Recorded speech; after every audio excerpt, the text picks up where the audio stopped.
You're listening to the Quint's podcast.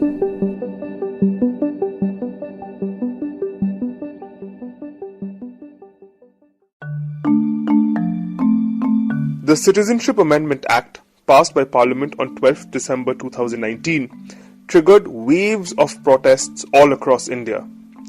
Be it Kerala, Delhi or Assam, angry agitations and a dogged opposition to the new law that seeks to provide citizenship to non-Muslims from neighbouring countries gripped all of India. A year on, the Quint went back to the ground in Assam as well as in Uttar Pradesh to find out what happened to those who found themselves directly affected by the CAA-NRC laws as well as the violent crackdown on the protests.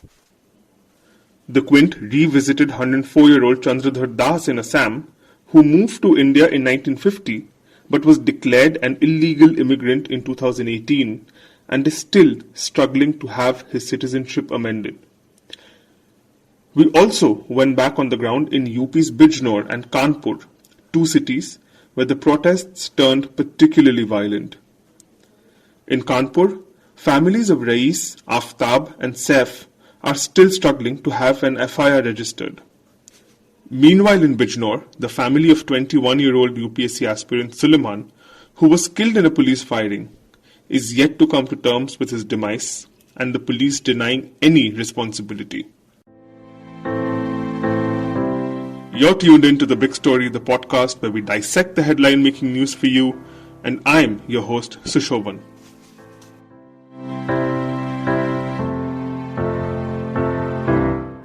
In Kanpur, the Quint's Aishwarya Iyer met the three families who told the reporter that before dying, their sons had told them that they saw the police shooting bullets at them.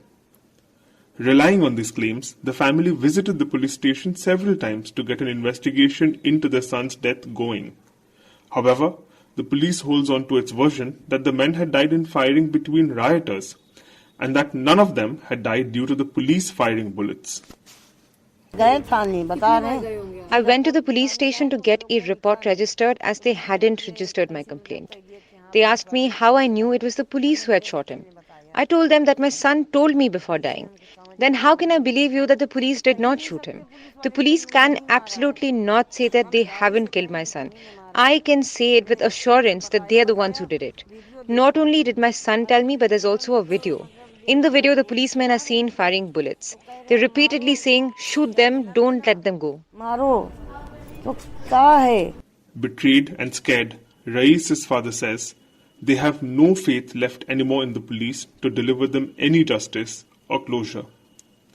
Policemen called me to the police station, asked me to put my signature on some papers. I told them I would not. I said I would do it only after my lawyer tells me to do so. Then I was made to quickly leave from there. I do not trust the police.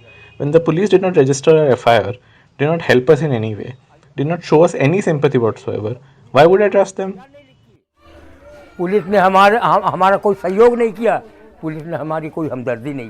Ground reports are expensive. As we at the Quint try and bring you stories that matter, your support could give us the much needed impetus to widen our reportage and give a voice to the unheard. Join the Quint's membership program and boost our journalism. Your contributions will help us do what we do. Not only ground reports, but also investigative journalism and much more. The membership program is up open and available to any reader of the Quint. Go to thequint.com/plan selection and become a member right now.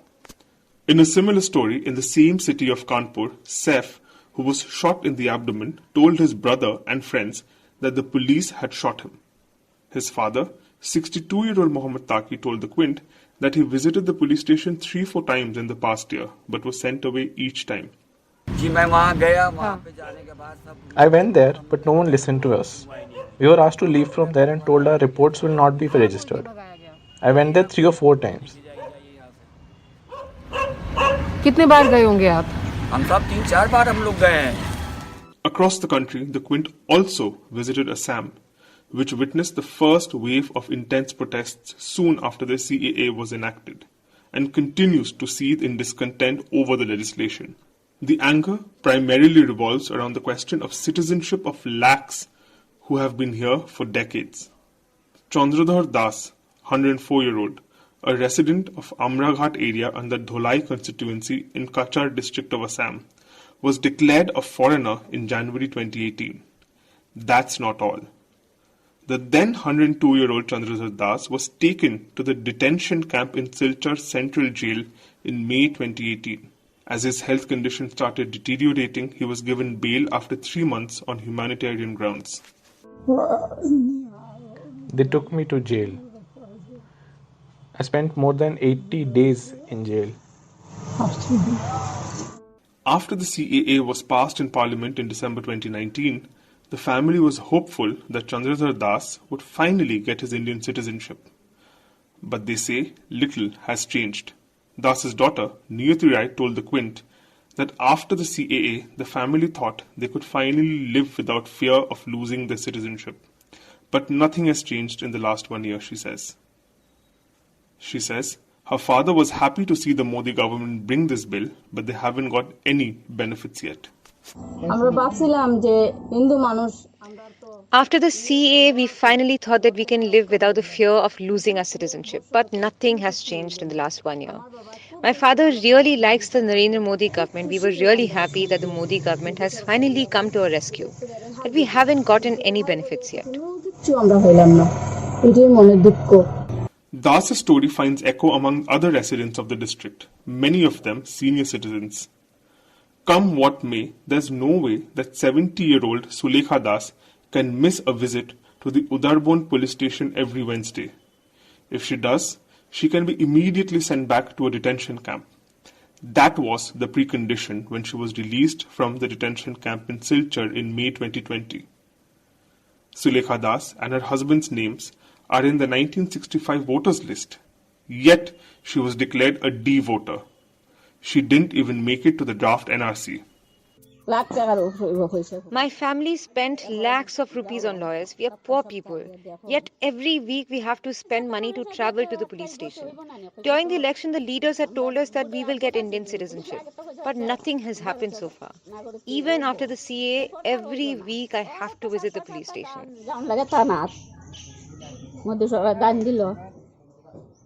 Back in Uttar Pradesh, the Queen visited another city, Bijnor, which had erupted as a hotbed of protests and police crackdowns. Among them was 21-year-old Suleiman, who died in police firing.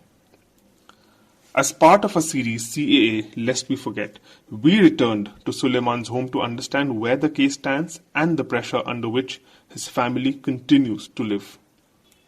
A UPSC aspirant, meticulous with his notes, Suleiman's death was the first official admission by the Uttar Pradesh police of a protester dying due to police firing in the violence that erupted in the BJP-ruled state in December 2019. When Suleiman had died, the then Bijnor SP Sanjeev Tyagi had claimed while speaking to the media that a constable called Mohit Kumar, and I quote, had shot him in self-defense. However, Bijnor's special investigation team gave the 6 policemen named by Suleiman's family in the complaint a clean chit about 6 months later in July 2020. Suleiman's brother, 29-year-old Shoaib Malik, does not believe in the veracity of this SIT report that called Suleiman a rioter.